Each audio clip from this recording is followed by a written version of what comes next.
शुरुआत भी सर मैं आप ही से करना चाहूंगा। ऐसे कार्यक्रम आपने भी कई देखे होंगे, कहां खामी आपको लग रही है कि कहां कमी रह गई जिसकी वजह से इतना बड़ा हादसा हो गया?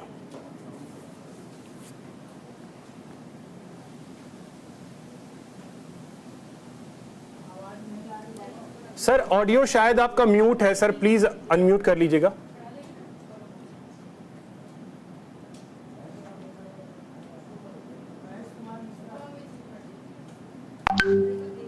हेलो जी बोलिए। तो ये एक स्थिति ये होती कि बाबा के आश्रम के परिसर के अंदर ये सत्संग होता है, समागम हो रहा होता, और एक स्थिति ये थी कि ये एक पब्लिक प्लेस पर हो रहा था। Public place in the sense कि वो वहां पर उन्होंने जो आयोजक थे उन्होंने जो भूमि थी उसको तैयार किया और उस पर आयोजन उन्होंने उसको किया उनके समागम को, और इसके लिए उन्होंने परमिशन मांगी 80,000 लोगों की। 80,000 लोगों की परमिशन का मतलब ये है कि ये संख्या इतनी बड़ी थी कि जब परमिशन के लिए वो गए होंगे, जब जो परमिशन देने वाले हैं और उनको ये लगा हुआ 80,000 की संख्या बहुत बड़ी संख्या होती है, उनको मैनेज करने के लिए एक बहुत बड़े पुलिस बल की, एक बहुत बड़े चिकित्सा बल की,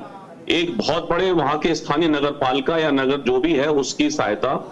पीडब्ल्यूडी की सहायता क्योंकि बिजली भी है वहां पर, फायर ब्रिगेड की सहायता क्योंकि एक टेंट है, एक टेम्परेरी कंस्ट्रक्शन, टेम्परेरी एक स्ट्रक्चर खड़ा किया गया है टेंट का। वो तो मौसम अलग था लेकिन आग भी लग सकती, गर्मी का सीजन था, तो यहाँ पर कई एजेंसीज का इन्वॉल्वमेंट था, होना चाहिए था 80,000 संख्या को देखते हुए। सर खबर कुछ ऐसी आई कि जो परमिशन ली गई 80,000 की, लोग करीब 2.5 लाख आ गए। अगर 80,000 लोगों की परमिशन ली गई है, उसी हिसाब से चले तो तैनाती की गई थी 40 पुलिस वालों को, यह खबर आ रही है। लगता है कि 40 लोग सफिशिएंट थे। मैं वहीं पर आ रहा हूं जहां आप सवाल पूछ रहे हैं। मेरा कहना यह था कि पहले कोऑर्डिनेशन कमेटी मीटिंग होनी चाहिए थी, इसमें आयोजक और ये सब सारी एजेंसी शामिल होनी चाहिए थी, और इसका खर्चा वहन करती आयोजक समिति, इसका खर्चा पूरा का पूरा आयोजक समिति को वहन करना चाहिए था, और जो कि उनसे खर्चा नहीं लिया गया और उनके परमिशन दे दी गई, और ये भी नहीं देखा गया मौके पर जाके कि भाई ये देखें जाकर कि कितनी भूमि है, क्योंकि जब 80,000 आदमी आएगा तो अपने वाहन से भी आएगा, बसेस के द्वारा भी आएगा, सरकारी बसेस द्वारा जो भी है, जो भी वाहन मिलेगा उससे आएगा वो 80,000 आदमी। तो 80,000 आदमी का मतलब ये कम से कम 300-400 बसें आएंगी, 300-400 गाड़ियां आएंगी, जो लोग प्राइवेट व्हीकल्स होंगे उनको एक खड़ा करने के लंबे चौड़े जगह की आवश्यकता थी, यहाँ पार्किंग हो सके, अलग से पार्किंग हो सके, और फिर वहां से जो कि मैंने घटना स्थल देखा है जो टीवी पर आप दिखा रहे हैं, तो वहां पर बसें गाड़ियां वहीं उसी सभा स्थल के चारों तरफ खड़ी हुई हैं। तो इसका मतलब यह था कि वो स्थल पूरी तरह से तैयार नहीं किया गया था, उसका प्रॉपर निरीक्षण नहीं किया गया था, और उसके आने जाने के रास्ते कौन से होंगे। 80,000 आदमियों की भीड़ का मतलब यह है कि क्राउड कंट्रोल के लिए यदि कोई भी आकस्मिक मतलब आपदा हो सकती, कोई भी आकस्मिक, ऐसा नहीं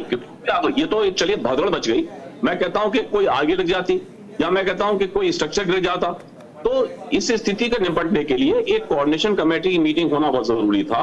और तब वो उनको परमिशन देनी चाहिए थी कि अब आप, और इसका सारा का सारा खर्चा इस आयोजक समिति को उठाना चाहिए था। क्योंकि जब कभी भी, क्योंकि 2 चीजें होती हैं, एक तो आपने मेले देखे होंगे नगर निगम के द्वारा आयोजित, तो जो पुराने मेले होते हैं, घाटों पर स्नान होते हैं और मेले आयोजित किए जाते हैं, नगर पालिका नगर निगम के द्वारा, जैसे अलीगढ़ की नुमाइश हो, बेरठ की नौचंदी हो, तो वहां पर पुलिस व्यवस्था का तो उनको करना ही है, क्योंकि वो एक शासकीय व्यवस्था, शासकीय एक वो है, वहां पर शासन उसकी जिम्मेदारी लेता है, तो वहां तो व्यवस्था ठीक है। लेकिन जब ये प्राइवेट है, ये एक व्यक्ति विशेष और उनके एक समूह के द्वारा आयोजित किया जा रहा है, और एक उनको कथावाचक को या प्रवचनकर्ता को बुलाया गया है, तो ये एक अलग इसके नेचर है। तो यहाँ पर सारा का सारा खर्चा वहन उस आयोजक समिति को होना चाहिए था, और इसे प्रॉपर फोर्स लगाना चाहिए था, और ऐसे कार्यक्रम जब प्रॉपर फोर्स लगता है तो उसका पैसा उस पार्टी को देना होता है। ये पुलिस रेगुलेशन और पुलिस जो हमारे यहाँ पुलिस ऑफिस मैनुअल उसमें लिखा हुआ है। अब महेश वर्मा जी, मैं